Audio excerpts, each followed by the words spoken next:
잠시 쉬는 동안 캠퍼스를 둘러보고 왔습니다.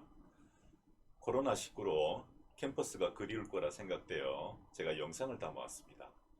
3주차 2회 강의는 여러분과 함께 캠퍼스를 둘러보며 수업을 진행할까 합니다. 캠퍼스 곳곳에 이미 봄을 알리는 개나리가 활짝 폈는데요. 우리 학생들이 없는 캠퍼스는 봄바람이 불고는 있지만 을씨년스러운 겨울바람 같습니다. 새학기에 학과 수업과 동아리 활동은 물론 선후배간의 오리엔테이션으로 분주할 신학기지만 캠퍼스를 둘러보는 내내 학생 한 명을 만나보지 못했습니다. 하루빨리 코로나19 사태가 진전되길만을 바랄 뿐입니다. 그럼 국강보건학 3주차 2회 원격 수업을 시작하겠습니다. 1회차에서 부정기업 과제에 대한 예시와 보고서 작성의 주안점을 언급해 드렸습니다. 여러분의 과제 수행에 편의를 돕고자 남은 2개의 과제 예시와 보고서 작성 시 주안점을 추가로 설명드리도록 하겠습니다. 두 번째 과제에 대한 예시를 먼저 보도록 하겠습니다.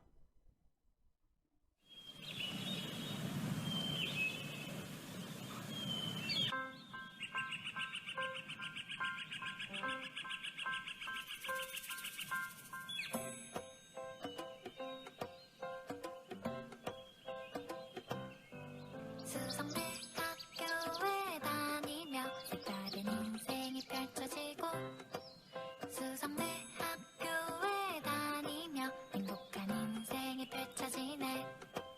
수성대 학교에 다니며 색다른 인생이 펼쳐지고 수성대 학교에 다니며 행복한 인생이 펼쳐지네.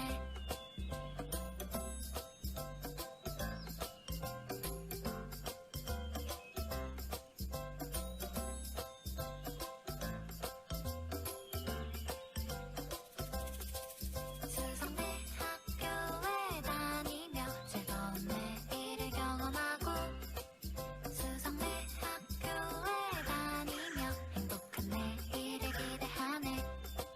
수성대 학교에 다니며 보람찬 하루를 살아가고 수성대 학교에 다니며 매참 내 꿈에 다가서네. 두근두근 매일 설레는 날 대구 수성대학교. 두 번째 과제에 대한 문제 제시를 제가 읽어보도록 하겠습니다. 26세 여자가 왼쪽 어금니 부위가 가만히 있어도 아프고 뜨거운 것을 먹었을 때 통증을 느끼며 차가운 것을 먹었을 때 오히려 통증이 없다고 합니다. 환자는 어금니 통증이 약 1년 전부터 시작한 것 같다고 하고 처음에는 차가운 것을 먹었을 때 어금니가 시렸고 얼마 전에는 차갑고 뜨거운 것에 어금니가 시렸으며 음식을 먹을 때 어금니가 아프다고 합니다. 이제는 밤에 자려고 누웠을 때 극심한 통증 때문에 잠도 잘 수 없어요 라고 하였습니다. 두 번째 과제는 치아 우식증과 관련된 과제입니다. 여러분 중에 두 번째 과제를 선택하셨다면 그에 따른 보고서 작성과 작성 시 주안점에 대한 예시를 알려드리도록 하겠습니다. 먼저 치아의 구조에 대해서 알아봐야 할 것입니다. 그리고 치아 우식증의 숙주 요인과 병원체 요인 그리고 환경 요인에 관련된 부분들을 알아보셔야 되겠죠. 그리고 치아 우식증의 정의에 대해서도 알아보아야 합니다. 또한 치아 우식증의 역학적 특징을 알아보고 그에 따른 예방관리법을 알아보셔야 될 겁니다. 그에 따른 유의사항으로는 작성 분량은 A4지 10매 내외이며 제출 기한은 6주차입니다. 또한 일반인도 이해할 수 있도록 내용에 포함된 영문 약어 및 전공 용어에 대한 풀이를 보고서 마지막 부분에 포함시켜야 하고 반드시 인용 자료에 대한 명확한 출처를 명기하여야 합니다.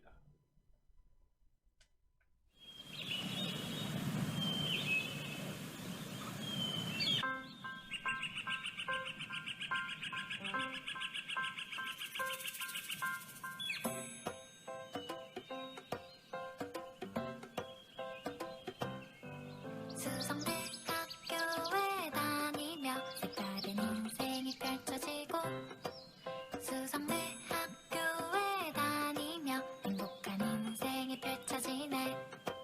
수성대학교에 다니며 색다른 인생이 펼쳐지고 수성대학교에 다니며 행복한 인생이 펼쳐지네.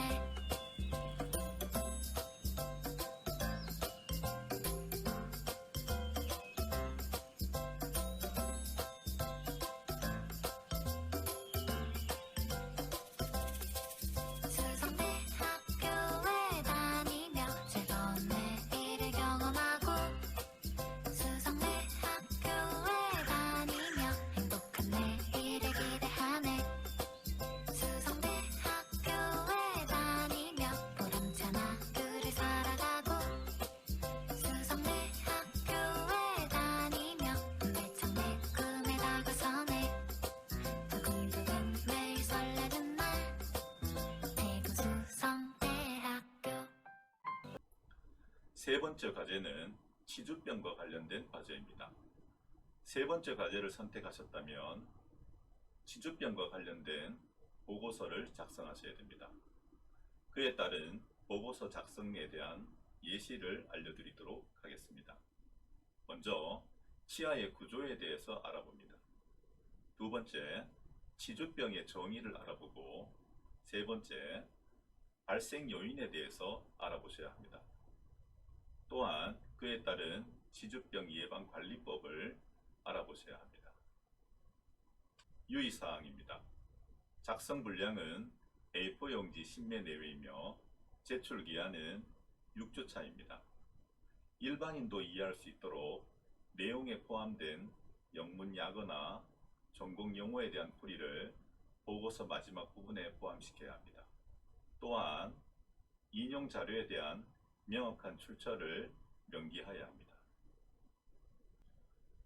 지금까지 세 개의 과제에 대한 예시와 내용에 대한 부분들을 말씀드렸습니다. 이와 같은 PBL은 실제적이고 비구조화되어 있습니다. 문제가 실제적이라는 것은 인공적이지 않다는 것입니다. 실생활에서 다루어지는 문제를 말하는 것이죠. 일상생활에서 경험하는 건강 관련된 문제, 즉 구강 건강에 대한 진짜 문제는 지식이나 기능이 고립되어 제시되는 것이 아니라 맥락 안에서 이해를 하셔야 됩니다.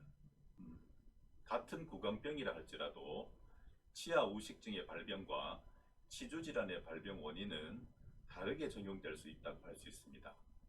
따라서 구강병에 대한 이해는 각 구강병의 원인이 되는 맥락과 분리해서 문제를 다루는 것입니다.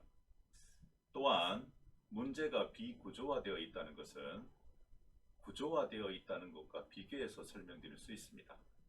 구조화되어 있다는 것은 문제들이 일반적으로 문제 상황 안에서 알고 있는 사실과 목적과 해결 방안들을 위한 절차가 잘 진술되어 있습니다. 하지만 이런 문제는 우리가 일상생활 맥락에서 접하게 되는 복잡한 문제에 대해 전이되는 데는 제한점이 있습니다.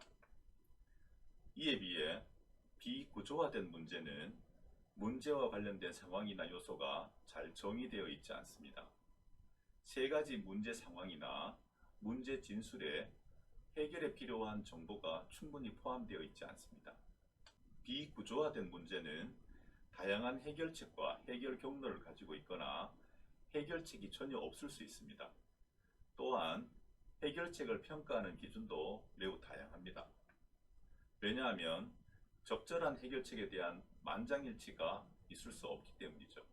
지금까지 세 개의 과제에 대한 예시를 알려드렸습니다.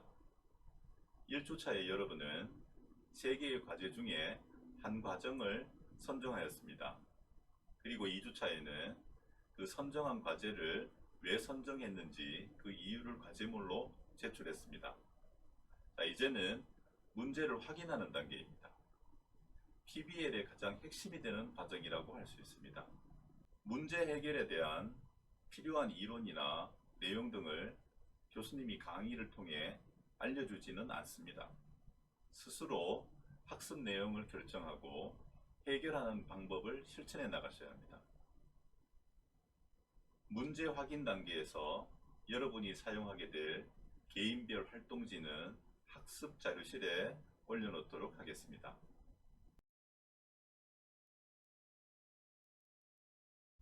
문제를 확인하는 과정에서 여러분은 생각과 사실, 더 알아야 할 것, 그리고 학습 자원, 실천 계획, 그리고 역할 분담과 일정 등을 작성하게 됩니다.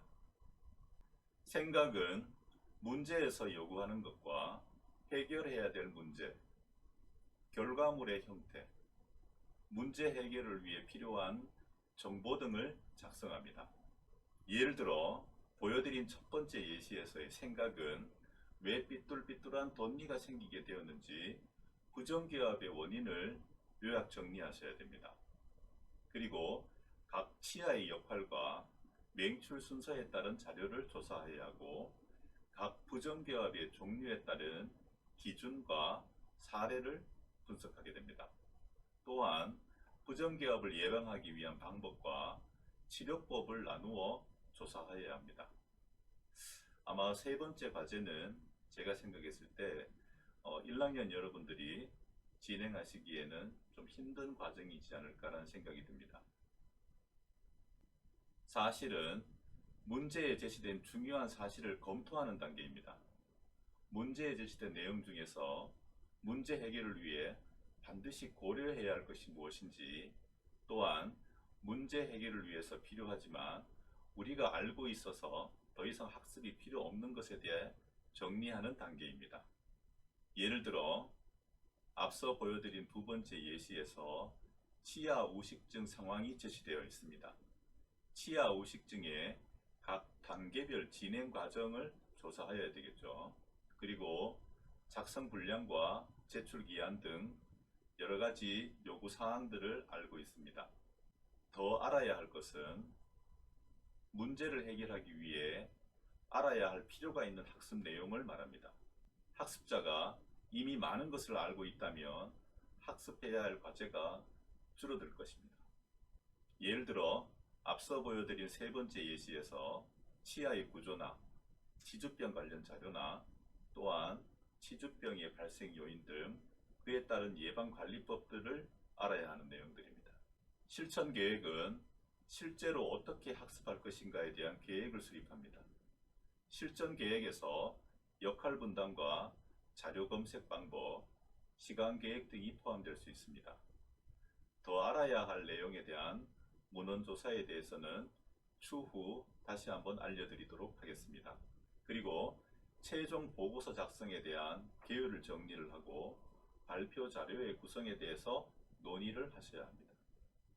역할 분담은 추후 별도로 공지를 해드리도록 하겠습니다. 현재 학사 일정에 차질이 생겨 개별 보고서 작성으로 진행할 예정입니다.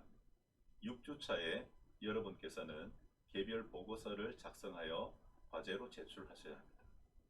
지금까지 문제 확인 단계에서 생각과 사실, 학습 과제, 실천 계획 등에 대한 작성 방법을 알려드렸습니다. 이해가 잘 되시나요? 이해가 되지 않는 학생은 사이버 강의실에 언제든지 질문을 주시기 바랍니다. 4주차에는 자료조사 방법에 대해서 알려드리도록 하겠습니다. 여러분이 지금까지 선정한 과제에 대한 문제를 확인을 하였습니다. 그 확인한 과제에 대해서 어떻게 자료를 조사하고 수집하는지에 대한 방법을 다음 4주차 수업에 알려드리도록 하겠습니다.